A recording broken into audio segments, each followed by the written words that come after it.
गुरवे सर्वलोकानां भिषजे भवरोगिणां निधये सर्वविद्यानां दक्षिणामूर्तये नमः। ओं नीपादकमलसेवयुन् नीपादार्चकुलतोटि नियमुन् नितांतर अपारभूतदययुन् तापसमन्दारमाकु दयचेयगदे। ओं श्री गुरुभ्यो नमः। ఈరోజు మనకి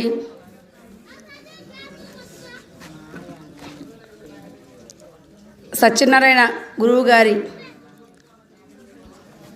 ఆరాధనలాగా వాళ్ళ శిష్యులైనటువంటి కాసం గారు చేయడం జరుగుతుంది. అయితే గురుని సేవ శిష్య పరమాణువు నొనరూప చెలగి గురునియంత శిష్యుడగును. గురుడు శిష్యుడన్న గురుతు శూన్యమ్మగు కాళికాంబ హంస కాళికాంబ అని మనకి బ్రహ్మంగారు చెప్పడం జరిగింది. గురుని సేవ వల్ల మానవుడు పొందేటువంటిది ఏంటి? గురుని సేవ శిష్య పరమ అణువు నొనరూప. శిష్యుని స్థానం ఎలాంటి చెప్పారంటే అనుస్వరూపం. అనుస్వరూపాన్ని ఏ విధానంగా మారుస్తాడంటే బ్రహ్మాండ స్థాయికి తీసుకెళ్ళగలిగేటువంటి విధానం కలిగినటువంటి రూపంగా శిష్యుణ్ణి మార్చగలిగేటువంటి విధానాన్ని మనకు గురుమూర్తి అనుగ్రహిస్తాడు. ఈ గురుమూర్తి ఎక్కడుండి అనుగ్రహిస్తున్నాడు? గురవే సర్వలోకానాం, సర్వత్రా వ్యాపించి ఉన్నటువంటి అనంతమైన శక్తే గురుస్వరూపం. అటువంటి స్థానానికి ఎవరైతే సేవ చేయగలుగుతారో, మానవునికి సేవ చేయాలంటే ఒళ్ళు అంత తొందరగా వంగదు. ఎక్కడైనా సరే నేను నాది అనే అభిమానం పట్టుకుంటుంది. నమస్కారం చేయటం బాగానే ఉంటుంది, నమస్కారం చేసే వరకు మనసు ఓకే, కానీ మాటని పాటించాలి కదా. గురువుగారు ఏ మాట అయితే చెప్తారో ఆ మాటని వాస్తవమే అని తన జీవితాంతం ఎవరైతే పాటిస్తారో అటువంటి మాటను పాటించినటువంటి వారికి గురుశక్తి వచ్చింది. గురుని శక్తి అంత తేలిగ్గా రావడం కుదరదు.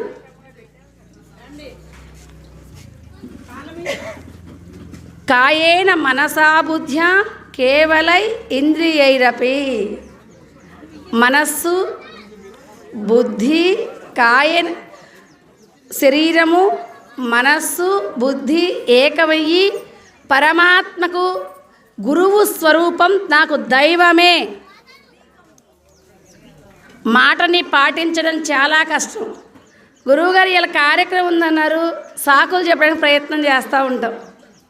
గురువుగారు ఇవాళ తీరదండి, నీ ఆచరణలో ఇలా మాత్రమే నడవాలి అని గురు సూచన చేశారనుకో, అలా మాత్రమే నడిచినటువంటి వారు గొప్పవాళ్ళై.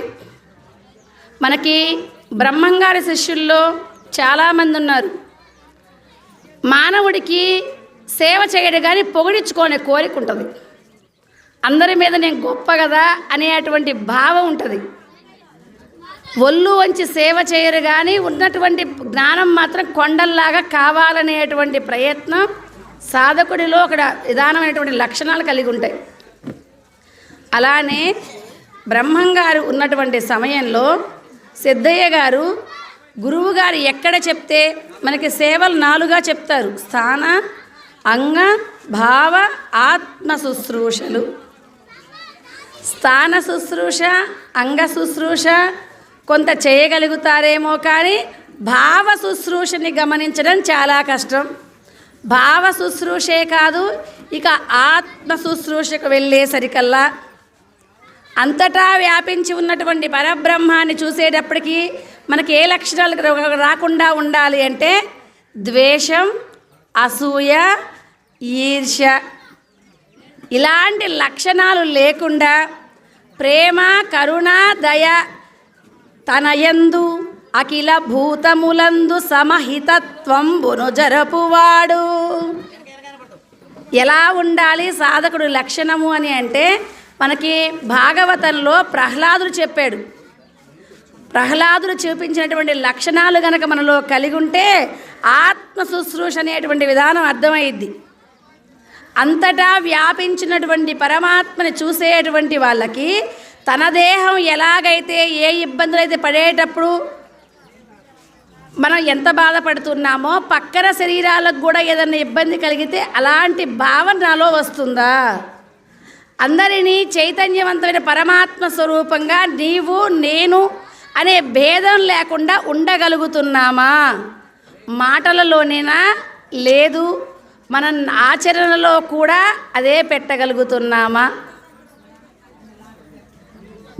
మీరు చెప్పింది ఏంటా గురువుగారు? ఇంకా ఎట్ట చెబితే అట్నే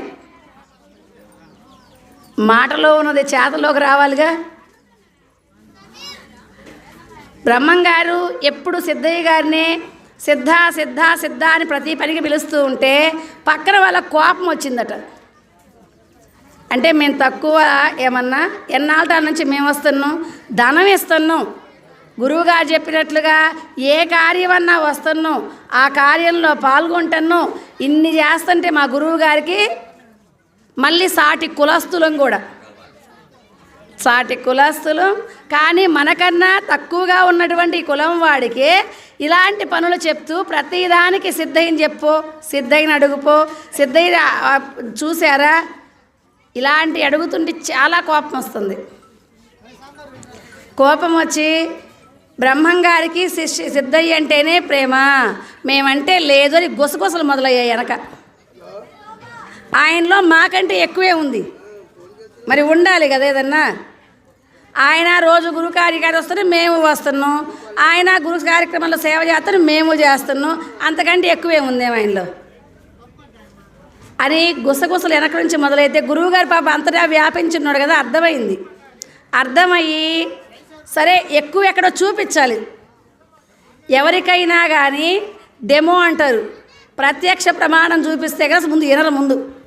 అలాంటి భావనతోటి ఒక కుక్క చనిపోయినటువంటి శవం దగ్గరకు తీసుకెళ్ళాడు. గురువు మాట వినాలి కదా మరి. చనిపోయినటువంటి కుక్క శవం దగ్గరకు తీసుకెళ్ళి ఈ శవాన్ని తినండి అని ఆజ్ఞాపించాడు. ముందు పక్కన ఎవరైతే మేము గొప్ప కదా అని భావిస్తున్నారు కదా వాళ్ళందరికీ చెప్పాడు. అసలు నీకు మైండ్ ఉందా లేదా గురువుగారు?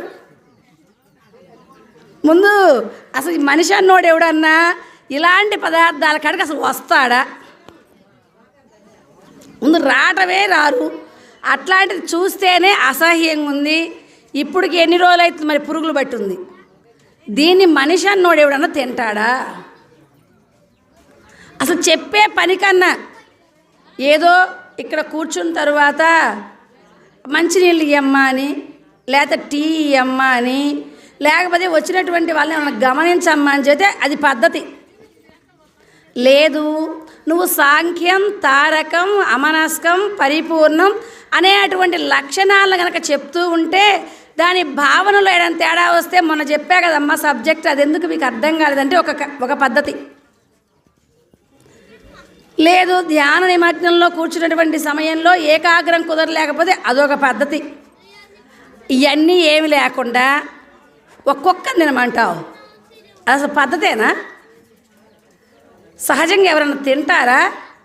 నీకో దండం, నీ సేవకో దండం, మేము మాత్రం ఇది అని పాపం పక్కకి వెళ్ళారు. సిద్ధయ్య గారిని పిలిచిండు, సిద్ధాయికో ఈ కుక్క మాంసం తినరా అని. బ్రహ్మంగా నిజంగా మాంసం తినమని చెబుతుడా? జీవిని చంపి జీవికి వేయంగా జీవ హంతకులకు చిక్కునే మోక్షంబు కాళికాంబ హంస కాళికాంబ అని మనకి బ్రహ్మంగా చెప్పిన పద్యమే. జీవిని చంపి జీవికి వేయంగా, అది ఒక జీవే, ఈ శరీరంలో ఉన్నటువంటి వాడు కూడా జీవి. ఇటువంటి జీవి ఇంకొక జీవిని చంపితే వాడికి ఎలా మోక్షం వచ్చింది?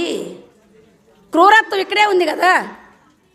తన ఆహారాని కోసం ఒక ప్రాణిని చంపాలనే క్రూరత్వం పెట్టుకున్నాడే. క్రూరత్వం కలిగినటువంటి మనసుకి జ్ఞానం ఎక్కడి నుంచి వచ్చింది? కాబట్టి జీవహంతకులకు చిక్కునే మోక్షంబు. కాళికాంబ హంస కాళికాంబ అని మనకి బ్రహ్మంగారు చెప్పాడు. మరి ఇప్పుడు అదే బ్రహ్మంగారు అసలు రూడు తప్పాడు. చనిపోయినటువంటి కుక్క మాంసాన్ని తినమని చెప్తున్నాడు. మరి సరే స్వామి, నీ అనుగ్రహం, నువ్వు ఏది చెప్పినా అది ఏదో ఒక పరమార్థం అయ్యే ఉంటుంది. నీ అనుజ్ఞ ఉంటే తింటా. సరే తిను. అక్కడికి పోయాడు, కుక్క సేవను చుట్టూ 3 సార్లు ప్రదక్షిణ చేశాడు. ఇక కూర్చున్నాడు, తింటున్నాడు. వీళ్ళకి చూసే వాళ్ళకి మాత్రం పురుగుల్లో అనగబోతున్నట్టే ఉన్నాయి. అసలు ఆ అసహ్యాన్ని ముందు తలుచుకున్నా కానీ వాంతి అయినట్టుంది. కానీ ఆయన మధుర పదార్థంలాగానే తింటున్నాడు. ఎక్కడొచ్చింది ఇక్కడ తేడా? బ్రహ్మంగారు ఎలాంటి వాడు అంటే అనంత శక్తి సంపన్నుడు. కడప నవాబు గారు పిలిచి మీరు గొప్పవాళ్ళంట కదా అని చెప్పి ఆయనకి ప్రసాదం పెట్టండి అని చెప్పి మాంసాహారాన్ని తీసుకొస్తే సంప్రోక్షణ చేసి దాని మీద నీళ్లు చల్లితే మాంస పదార్థం కాస్త పండ్లుగా మారింది. అంతటి శక్తి సంపన్నుడు బ్రహ్మంగారు. 6 పుట్ల అన్నాన్ని విశ్వబ్రాహ్మణులు పోస్తే ఆ అన్నాన్ని శక్తి ద్వారా సిద్ధయ్యను తినమని ఆ తినేటువంటి దానిలో అన్నపూర్ణామాతని ప్రార్థన చేస్తే 6 పుట్ల అన్నం ఒక్కడే తిని ఇంకా చాలలేదనే దాకా తీసుకొచ్చాడు. నా గురువు ఇంత శక్తి సంపన్నుడని సిద్ధయ్యకి ముందే తెలుసు. నాకు నమస్కారం చెయ్యమని కడప నవాబు గారు అడిగితే నేను నమస్కారం చేయాలంటే అది గురుశక్తి అయి ఉండాలి. గురుశక్తి కానటువంటి పామరుడికి నేను నమస్కారం చేస్తే వాడు అసలు బతకడు. నువ్వు అంత గొప్పవాడివా? మీరు చూసుకోవచ్చు.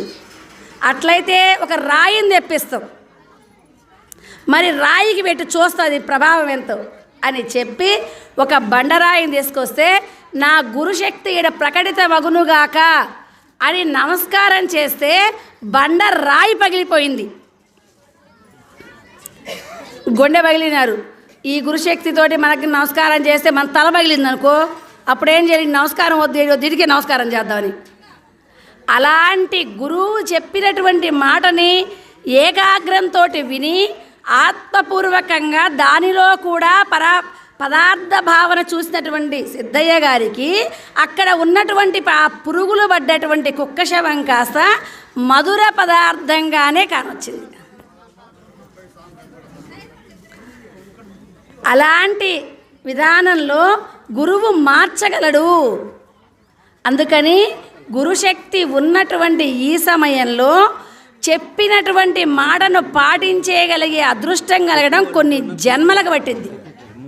అది ఎవరైతే నిజంగా గురువు చెప్పినట్లుగా నడవగలుగుతారో వారికి ఈ సమయంలోనే గురువుకున్నటువంటి శక్తి మొత్తం ప్రకటితమవుతుంది. శిష్య పరమాణువు గురువు చెప్పింది నమ్మి సేవ చేస్తే ఆ శిష్యుడే గురువు ఏ జీవ సమాధి స్థితిలోకి వెళ్ళగలిగాడో తనకి ఆ స్థానాన్ని వచ్చేలాగా చేశాడు గురువుగారు. అంటే నమ్మి సేవ చేసినటువంటి వారిని గురుదేవులైనటువంటి వారు వదిలిపెట్టరు. వారికి తన కాడ ఏ ధనమైతే ఉన్నదో ఆ ధనాన్ని పూర్తిగా గురుడు శిష్యుడు అన్నటువంటి గురుతు కూడా శూన్యం చేసే స్థాయికి తీసుకెళ్ళగలిగేటువంటి ఒకే ఒక సాధనం గురుశక్తి. అందుకనే మనకి మహాత్ములు సార్ చెప్తారు, గురువు శిష్యుడాయే శిష్యుడు గురువాయే, గురువు శిష్యుడన్న గురుతొక్కటాయే, గురువు శిష్యుడన్న గురుతూను తెలసితే ఎరుకే నిజమాయే, ఏమీ లేదాయే మంగళము మంగళం మహానుభావ మంగళము మంగళం.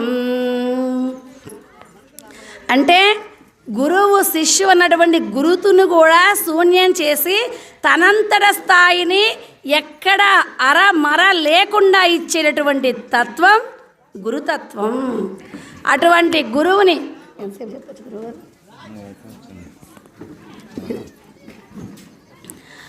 అటువంటి గురువుకి ఎవరైతే సేవ చేయగలుగుతారో, మాటని నమ్మి సేవ చేయటం వేరమ్మా, మాటని నమ్మడం వేరు. అలా నా గురువు చెప్పినట్లు గనక నేను నడుచుకుంటే నా జీవితం ధన్యం అన్నటువంటి వారు ఇక జీవితంలో ఎవరు ఎంతగా ప్రేరణ చేసినా కూడా గురువు ఒక్క మాట చెప్తే దాన్ని దాటలేరు. మనకి శబరీమాత అలా చేసినటువంటి ఆమె. శబరీమాత ఉన్న సమయంలో గురువుగారికి సేవ చేస్తూ ఉంటే ఆమెను కూడా నిందావాక్యాలు చేశారు. లోకం ఎవరినైనా వదిలిపెట్టదు. అదీగాక ఇంద్రియాలకు పరీక్ష చేయడానికి గురుడే ఒక రూపంలో వస్తాడేమో, అది కూడా మనకు తెలియదు. ఆ రూపంలో వచ్చినప్పుడు దాన్ని తట్టుకోవాల్సిన పరిస్థితి కూడా శిష్యుడికే ఉంది.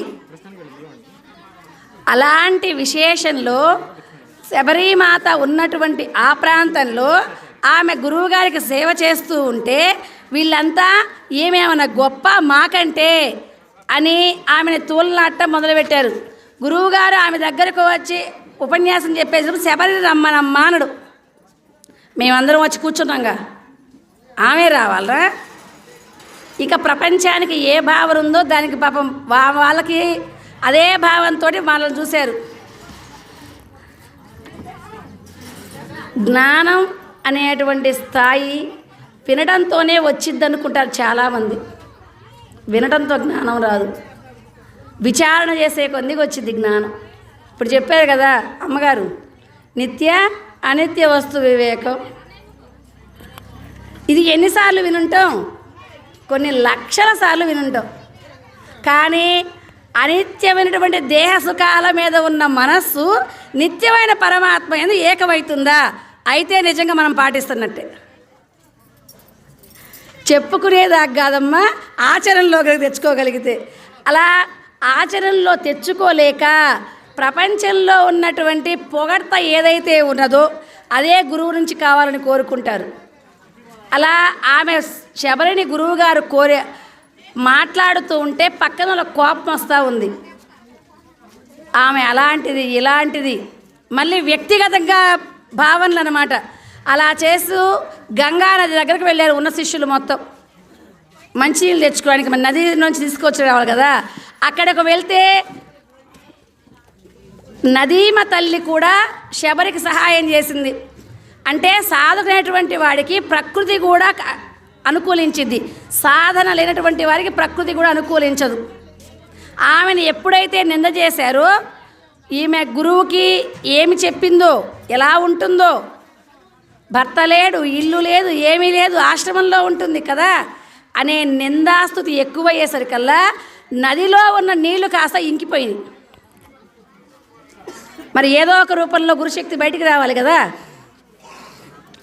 ఆ నదిలో నీళ్ళు ఎంకిపోయేసరికల్లా ఇంతకుముందు వచ్చాం నీళ్ళున్నాయి, ఇప్పుడు వచ్చాం నీళ్ళు లేవు.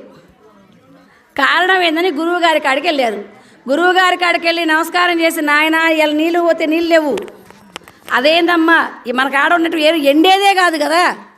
ఏమోనయ్యా, అదైతే ఎండిపోయింది. మీరు ఎవరినైనా ఏమైనా అనున్నారా? మరి ప్రకృతి కూడా ప్రకోపం చెందుతుందంటే ఏదో మీరు పెద్ద పనే చేస్తుంటారు. లేకపోతే ప్రళయం అనే స్థాయి అంత తేలిక రాదు. నదీమ తల్లి ఎరుగా మనకు ప్రవాహం చేస్తూ ఉంది, అది ఇంకిపోయేది కాదు. కానీ మీరు ఎవరినో ఏదో ఒక రూపంతో దోషగుణంగా చేసుంటారు, దానికి ఆమె కోపం వచ్చింది. ఇంక ఒప్పుకోక తప్పలేదు. గురువుగారు మళ్ళీ అబద్ధం ఆడకూడదుగా అనుకున్నాం స్వామి, శబరిని వేరే భావనలతోటి మిమ్మల్ని ఆమెనిద్దరిని కలిపి మాట్లాడినాం, అందుకే వచ్చింది అది. గురువుని నింద చేస్తే ఆ నింద చేసినటువంటి దానికి శిక్ష అనుభవించవలసిందే. అందుకని ఇప్పుడు మీరు శబరిని అనుకున్నారు కదా, ఆ కాళ్ళు కడగండి, ఆ కాళ్ళు కడిగి నీళ్ళు పోయి దాంట్లో పోయండి, అప్పుడు ఆమె మళ్ళీ ప్రభావం చెందిద్ది అని చెప్పారు. ఇక చేసేది లేక ఆమె క్షమాపణ చెప్పి కాళ్ళు కడిగి నీళ్లు ఏట్లో పోస్తే ఏట్లో నుంచి మళ్ళీ నీళ్ళు మొదలైనవి.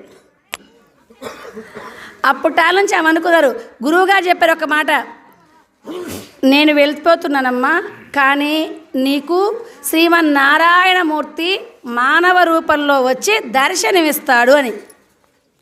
ఆమెకు అప్పుడు ఒక 40-50 ఏళ్ళు ఉంటాయి. కానీ ఎప్పటిదాకా వెయిట్ చేసిందంటే 95 ఏళ్ళు వచ్చేదాకా వెయిట్ చేసింది. మా గురువుగారు చెప్పారు, శ్రీమన్నారాయణుడే మనిషి రూపంలో నా దాకా వస్తాడని. ఏ రోజు పూలు బరవడం, ఏ రోజు పళ్ళు తేవడం, ఏ రోజు ఆయన కోసం ఎదురు చూడటం. చాలామంది అన్నారు, నీకేమైనా పిచ్చా, ఆయనకంటే ఏదో పొయ్యే రూపంలో చేదస్తం అనేది వచ్చింది, అలాంటి రూపంలో నీకు ఏదో చెప్పుంటాడు ఆయన. ఎంతటి గురువైనా ఆయనకే రాదు నీకు కొత్త అది. అసలులే ఇట్లా ఉండకూడదు, ఈ మార్గంలో ఇక్కడ ఉండకూడదు అని చెప్పి అందరూ చెప్తూ ఉన్నప్పటికీ కూడా ఆమె నిర్ణయం మార్చుకోవాలి. నా గురువు చెప్తే జరిగిద్ది, నా ప్రాణం పోయిందా కూడా ఉంటా, సరే దరికి నా ప్రాణం పోయిందనుకో అప్పుడు నేనేం చేయలేను, అప్పటిదాకా మాత్రం నా గురువు చెప్పిన మాట మీద నేను ఉంటా అని చెప్పి ఉంటే అటు ప్రాంతానికి అవసరం లేకపోయినా శ్రీమన్నారాయణుడు గురువు చెప్పిన మాట కోసం ఆ ప్రాంతానికి వెళ్ళాల్సి వచ్చింది. సీతాదేవి వెళ్ళి ఆ ప్రాంతానికి వెళ్ళి శబరి దగ్గరకు వెళ్ళి ఆమె ఇచ్చినటువంటి పళ్ళు తిని ఆమెకి మోక్షాన్ని ప్రసాదించాడు. అంటే గురువు చెప్పినటువంటి మాటను విన్నటువంటి వారు ధన్యులు.